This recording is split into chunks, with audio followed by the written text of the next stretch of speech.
Look, at the end of the day, here's the deal, y'all. The Fire Vince trending worldwide on Twitter, in the YouTube comments, and everywhere else.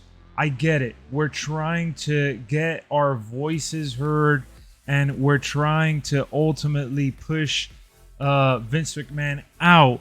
But here's what we have to go by, all right? This is what we need to understand as fans of this product. Vince McMahon sold WWE to Endeavor. Endeavor owns UFC. It doesn't mean that UFC owns WWE.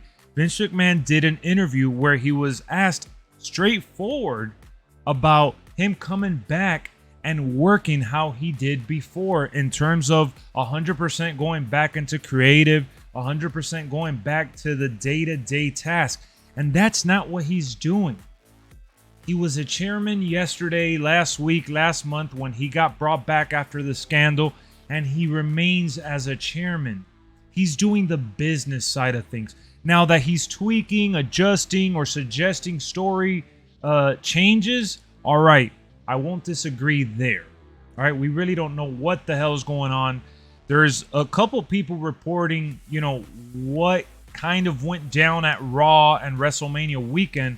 But remember, it was WrestleMania weekend. They were in LA for about a week or so. Of course, Vince McMahon is going to be there. Of course, he's going to be backstage in his own office. He already confirmed to the world that he is not going back into the trenches, all right? He's not going to go back and work 100%. So at the end of the day, who remains in charge of WWE?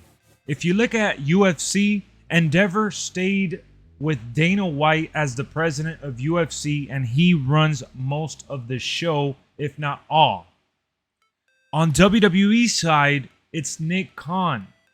All right, Nick Khan, who was running the show prior to the sale, is going to continue to run the show as we speak. Now, this news that I'm talking about is as of today, April 6th.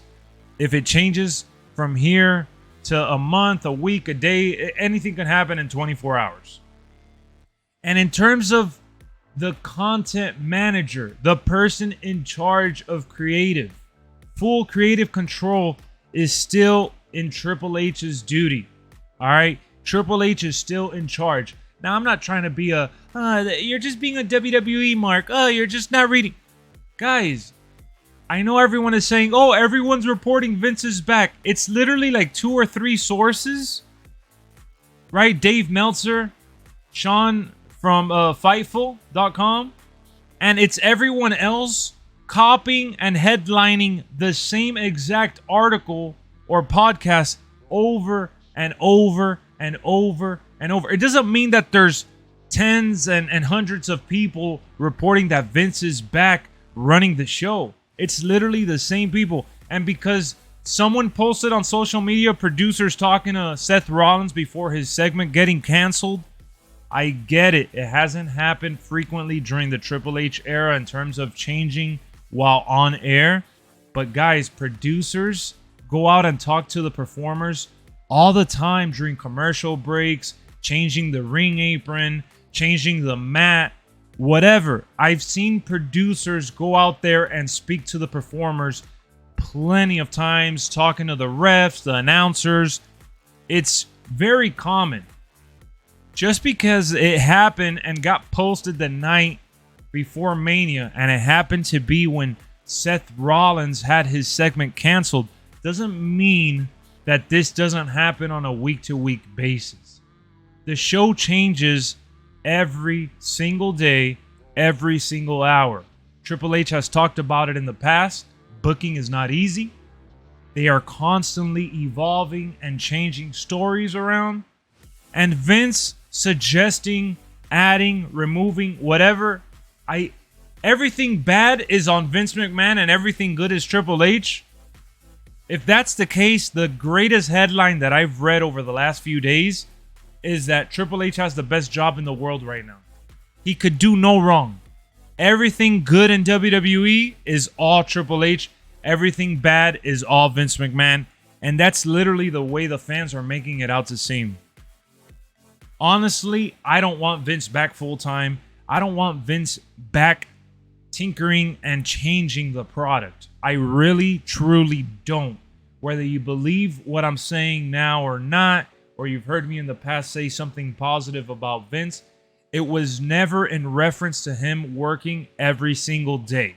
I know the man's out of touch for many things, but in terms of having his brains on the scene to use him in some capacity, I think that ultimately we are fools to believe that Triple H has been running this show with his team by himself this long.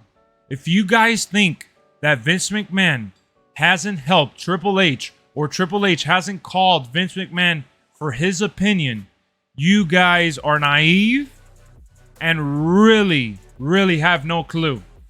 They are family. And even if Stephanie McMahon doesn't want to work for her father, or she resigned, they still are a family. Blood is thicker than water. They are still going to communicate. Shane McMahon was at WrestleMania.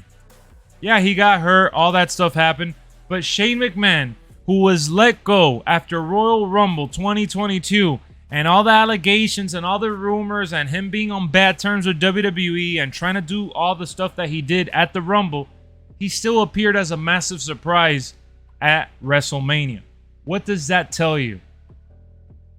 Come on, guys. You're smarter than that. Vince McMahon has a boss to answer to now. If anything, Vince McMahon selling WWE was probably the best thing that could have happened for us as fans of the product, because it means he has someone that's going to hold him accountable. Someone that's actually overseeing his moves through a microscope, or a magnifying glass, should I say. That means that Vince can actually get fired, removed, and readjusted on the flip of a switch. Now, Endeavor needs to be on good terms with Vince and WWE for the time being. The transaction is still going through, and they're working things out, but it's in the process of getting approved to become one. So all I'm trying to tell you guys is, let's not let that cloud our judgment. Let's watch the product and see the story develop. Now, again, Cody Rhodes losing at WrestleMania. If you didn't like that, don't allow that to cloud your judgment. If you didn't like Cody Rhodes getting beaten up by Brock Lesnar on Raw, don't let that cloud your judgment on everything else, because then you're just judging based on you not getting what you want. And there's a big difference in terms of being bad in general and you just flat out not getting what you want. So if we're patient enough, I think that they will address this accordingly sooner rather than later. And if you guys saw on social media, Triple H is kicking off SmackDown like he kicked off Monday Night Raw. And he's probably going to talk about a lot of the same things to reassure the fans. So let's just calm down, let's relax, and let the story continue. Let's see it unfold. And then once we see the we already saw the beginning. Once we get to the middle and we see the end, we can judge. All right? But 2 triple threat matches for the women's division getting canceled, along with a pointless Seth Rollins segment on Raw, that didn't kill the show. Let's be honest. A lot of people are upset because Jay White didn't sign with WWE and show up. Matt Cardona didn't show up. Braun Breaker didn't get called up. And the surprises and shocking moments weren't enough. Let's just be real. Let's call it how it is. Matt Riddle didn't satisfy you. You wanted Randy over Matt Riddle. You know what I'm saying? And if Braun Breaker would have showed up, a lot of people would have still been disappointed that Jay White wasn't there. So let's be realistic here. Let's wait. Let's give it time. And let's not hit the panic button just yet. That's all I'm saying. Let's give it a chance. Let's see it through.